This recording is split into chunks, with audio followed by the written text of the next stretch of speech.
Good afternoon and welcome to Nasdaq Trade Talks. I'm your host, Jill Malandrino, global markets reporter at Nasdaq. We'll be coming to you live throughout the day from the Employing U.S. Vets Conference brought to you by Military Times and Vets Indexes. Joining me for this segment, we have Brian Rathjen. He is with Robertson Ryan's Investments, and they are the first broker-dealer in the United States to be SVDO compliant. Thanks so much, Brian, for joining us at the conference.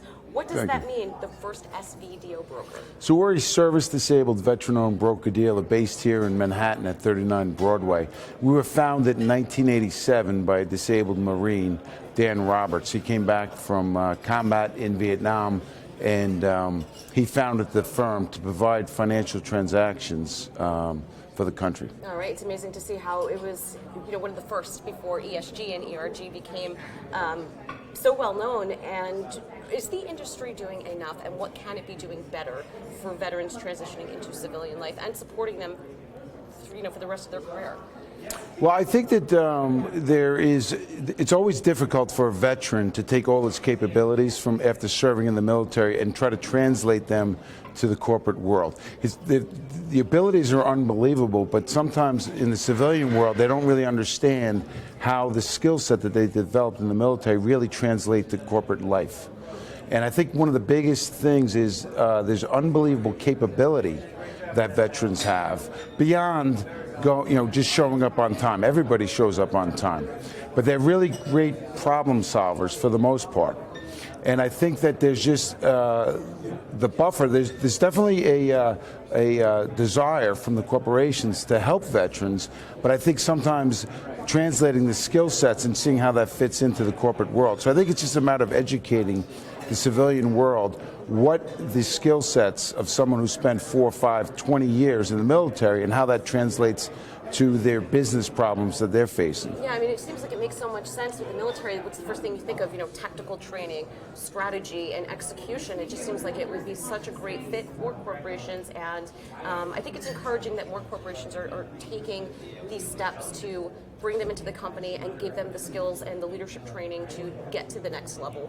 Because I can imagine that it is challenging going from one very regimented mindset to something completely different. Without a doubt. And if you talk to veterans, one of the biggest things, they're incredibly capable and motivated folks, but they've learned a specific set of skills. Mostly, I think what they bring to the table is their ability to solve problems. But I think what they're facing when they come into the corporate world is they're a little bit of a fish out of water, and they're trying to figure out how to fit in. So there's just the mindset of coming out of the military and then going into the civilian world. Right. That's a transition.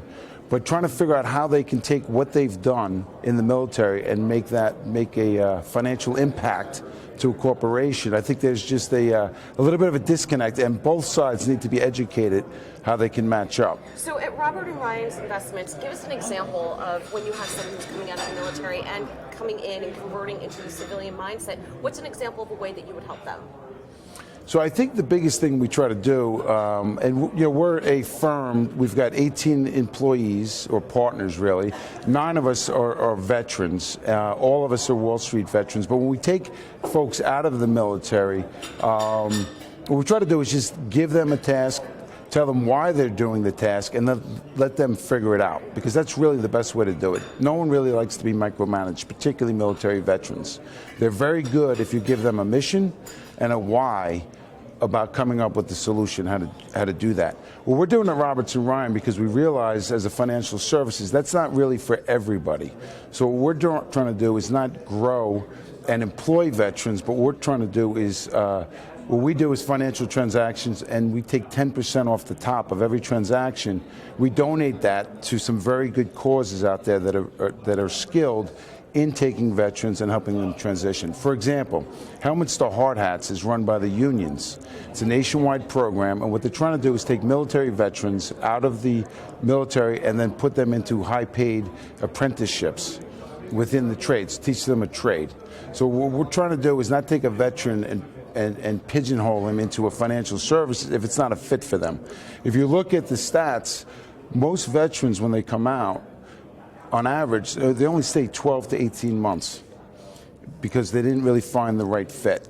So what we do is, instead of trying to hire someone to fit them into Robertson Ryan per se, is donate money to folks like Hiring Our Heroes, or in our case, we donate money to Helmets to Hard Hats. All right, makes perfect sense because they do come with a lot of that STEM training, particularly science, electrical work, and all that. Yeah. It seems like that would be a more natural fit. Thank you so much for everything that you're doing for the community, for joining us today. Thank you for having us. And thank you for joining me on Trade Talks. I'm Jill Malandrino, Global Markets Reporter at Nasdaq.